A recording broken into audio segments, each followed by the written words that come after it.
29 मई 2022 legend Sidhu Moosewala की कुछ बदमाशों ने दिन दिहाड़े हत्या कर दी। इसके कुछ देर बाद फेसबुक पर एक पोस्ट किया गया जिसमें कहा गया कि मैं गोल्डी बराड़, इस हत्या की पूरी जिम्मेदारी मैं और लॉरेंस गैंग लेता है। और इस हत्या का जो मास्टरमाइंड था वो था लॉरेंस बिश्नोई, जो भारत की सबसे सेफ जेल कहने वाली तिहाड़ जेल में बंद था। इस हत्या की पूरी स्क्रिप्ट लॉरेंस बिश्नोई ने जेल में लिखी थी। कैसे कॉलेज में छोटी मोटी लड़ाई करने वाला एक लड़का भारत सरकार के लिए इतना बड़ा सरदर्द बन जाएगा जिसका खामियाजा पूरे भारत को चुकाना पड़ेगा। जिस व्हाट्सएप और फेसबुक पर अक्सर लोग अपनी फोटो और वीडियो साझा करते हैं, उसी व्हाट्सएप पर वो सुपारी लेता है और वहीं मर्डर करने के बाद फेसबुक पर खुलेआम कबूलनामा भी करता है। यही तेवर लॉरेंस को बाकी गैंगस्टर से अलग बनाता है। गूगल पर इसका नाम डालो तो एक नहीं 150 से ज्यादा फेसबुक अकाउंट मिल जाएंगे, सैकड़ों वीडियो और फोटो मिल जाएंगे, हजारों युवा फॉलोअर मिल जाएंगे। ना सिर्फ फॉलोअर बल्कि उसके एक मैसेज पर किसी का भी कत्ल करने के लिए तैयार मिलेंगे। जैसा लॉरेंस नाम वैसे ही चेहरे की चमक, चाहे जेल में रहे या फिर पुलिस कस्टडी में। जन्म 22 जनवरी 1992, शहर पंजाब का फाजिलिका। लॉरेंस बिश्नोई नाम उसकी माँ ने रखा था।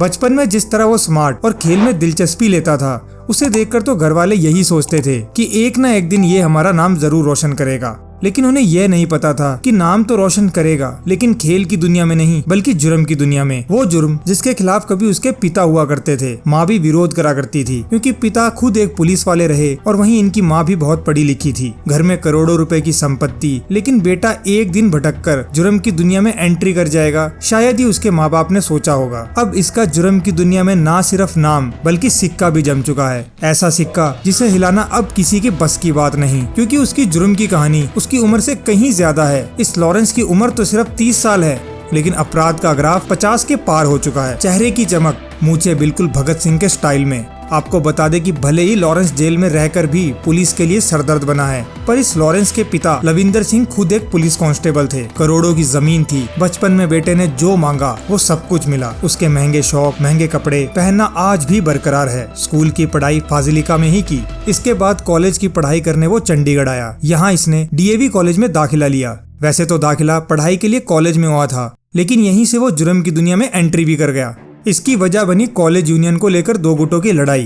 दरअसल दिखने में स्मार्ट, अच्छे पैसे वाला, शरीर से पूरी तरह फिट, इसे देखकर दोस्तों ने उसे कॉलेज में चुनाव लड़ने के लिए तैयार कर लिया।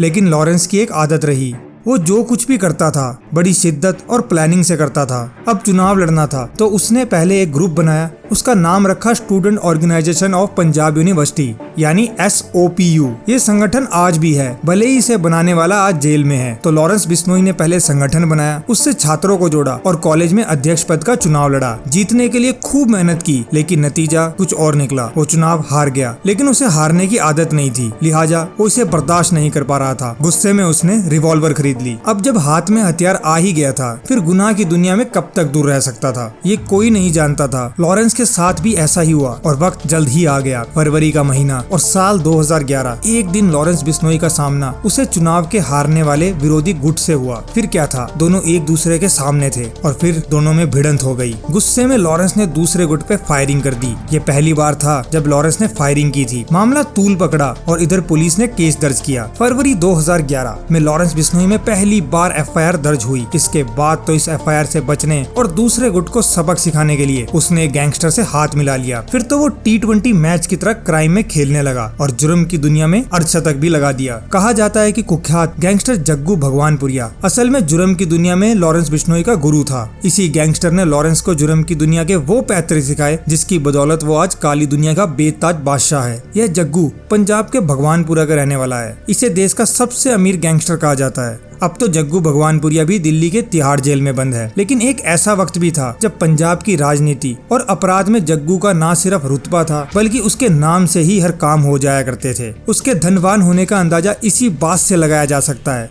कि कुछ साल पहले जग्गू के पास से 2 करोड़ के तो सिर्फ हथियार बरामद हुए थे। पुलिस अधिकारी बताते हैं कि लॉरेंस बिश्नोई भले ही एक शख्स हो, लेकिन उसकी परछाई में कई गैंगस्टर छुपे हैं।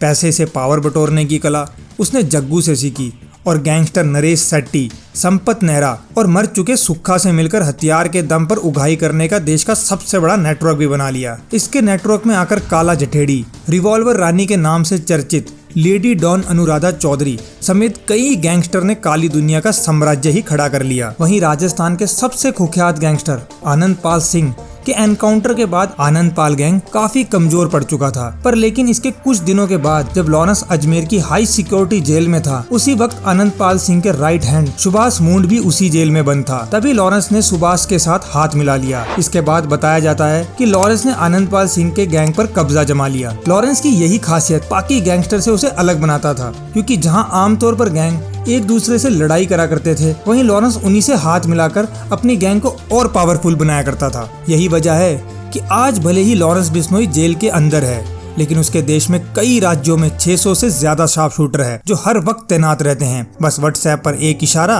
और किसी की भी पल भर में मौत पक्की। ये लॉरेंस बिश्नोई का शातिर दिमाग और तेवर ही है जिसकी बदौलत उसका नेटवर्क कई राज्यों में चल रहा है। वैसे तो जन्म स्थली और गैंगस्टर के पैतरे तो उसने पंजाब में सीखे, लेकिन उसकी हनक न सिर्फ पंजाब बल्कि राजस्थान, हरियाणा और दिल्ली NCR में भी है। आज वो जेल में रहते हुए भी पुलिस के लिए उतना ही सरदर्द बना है जितना बाहर रहते हुए भी था। लॉरेंस बिश्नोई न सिर्फ देखने में देश का सबसे स्मार्ट गैंगस्टर है, बल्कि उसके इरादे भी तेज तर्रार है। यही वजह है कि 17 जनवरी 2015 को पंजाब पुलिस उसे कोर्ट में पेशी करने जा रही थी। तभी वो चकमा देकर वहाँ से भाग निकला। कहा जाता है कि यहाँ से भागने के बाद वो नेपाल गया और वहाँ से आधुनिक हथियार लेकर पंजाब वापस लौटा। उसी दौरान 4 मार्च 2015 को वो फिर से पंजाब पुलिस के हत्थे चढ़ गया। भले ही वो पंजाब की गिरफ्त में आ गया, लेकिन उसे सुपारी मांगना, गैंग को ऑपरेट करना और कत्ल कराने से कोई नहीं रोक सका। वो जेल में ही फोन के जरिए अपने गैंग को चलाता रहा और आज भी ये काम उसका बदस्तूर जारी है। सिर्फ यही नहीं, वो जेल से ही फेसबुक पर फोटो अपलोड करता है, जेल में ही जिम करता है और फेसबुक पर फोटो भी अपलोड करता है। व्हाट्सएप के जरिए जेल से ही सुपारी लेता है, रंगदारी मांगता है और ये सब कुछ गुपचुप तरीके से नहीं, बल्कि इसका कबूलनामा वो खुद फेसबुक पर करता है।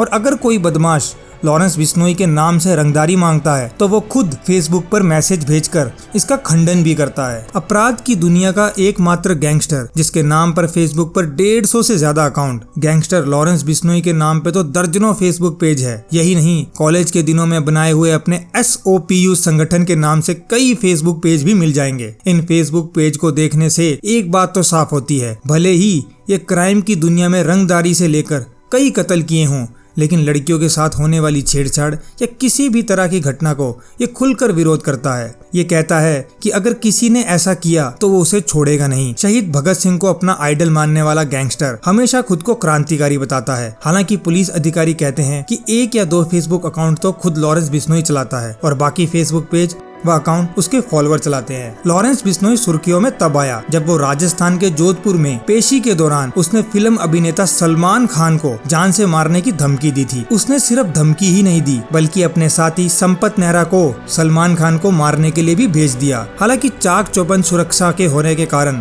संपत नेहरा सफल नहीं हो पाया। दरअसल ये बताया जाता है कि गैंगस्टर बिश्नोई समाज से था और उसका बिश्नोई समाज काले हिरन की पूजा करता है और सलमान खान ने काले हिरन का शिकार किया था।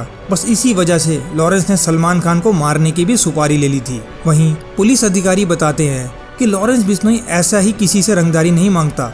इसके लिए बकायदा वो इंटरनेट पर रिसर्च करता है, अपने गुर्गे भेजकर रेकी कराता है, के बाद वो रंगदारी या सुपारी मांगता है। धमकी देने के लिए वो हमेशा व्हाट्सएप कॉल करता है। जेल में चाहे कितना भी इंतजाम कर लिया जाए, वो कब और कैसे मोबाइल फोन चलाता है ये अभी तक कोई नहीं पता लगा पाया। इसके निशाने में ट्रेवल एजेंट, डायमंड कारोबारी, अस्पताल मालिक, गुटखा कारोबारी, चरस और ड्रग्स के कारोबारी, शराब कारोबारी और बड़े बड़े रेस्टोरेंट के मालिक होते हैं। इन्हें धमकी देकर न सिर्फ रंगदारी लेता है, बल्कि ये भी दावा करता है कि उसके अलावा देश का कोई भी दूसरा गैंगस्टर उसे परेशान नहीं कर सकता। अब मर्जी उस कारोबारी की है, जिंदा रहने के लिए या तो पैसे दे दे या उसकी बुलेट का शिकार बन जाए। लेकिन लॉरेंस बिश्नोई को लाइमलाइट तब मिली पंजाब के सिंगर सिद्धू मूसेवाला की सनसनीखेज हत्या की जिम्मेदारी इस लॉरेंस बिश्नोई ने ही ली। लॉरेंस बिश्नोई ने बकायदा फेसबुक पर एक पोस्ट किया जिसमें सिद्धू की हत्या करने की वजह बताई। जेल में रहकर ही लॉरेंस बिश्नोई ने सिद्धू मूसेवाले की हत्या की स्क्रिप्ट लिख डाली, जिसके बाद 30 राउंड फायर कर पंजाबी सिंगर का मर्डर हुआ।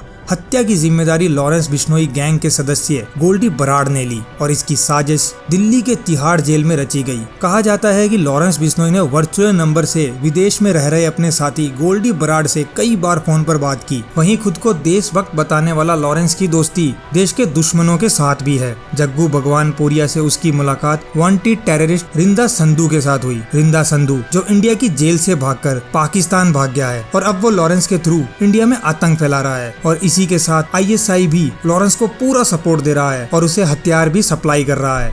इसी के साथ अक्टूबर 2022 को मोहाली के पंजाब स्टेट इंटरनेशनल में RPG मिसाइल से अटैक हुआ, जिस पर लॉरेंस पे यह आरोप लगा कि RPG और वेपन सप्लाई करने का काम लॉरेंस बिश्नोई का है। आज लॉरेंस जेल में ही बैठ के अपना पूरा गैंग ऑपरेट कर रहा है और हमारी सरकारें हाथ पर हाथ धर के बैठी हुई है। बाकी आप इस बारे में क्या राय रखते हैं, मुझे कमेंट में जरूर बताएं। धन्यवाद। जय हिंद, वंदे मातरम।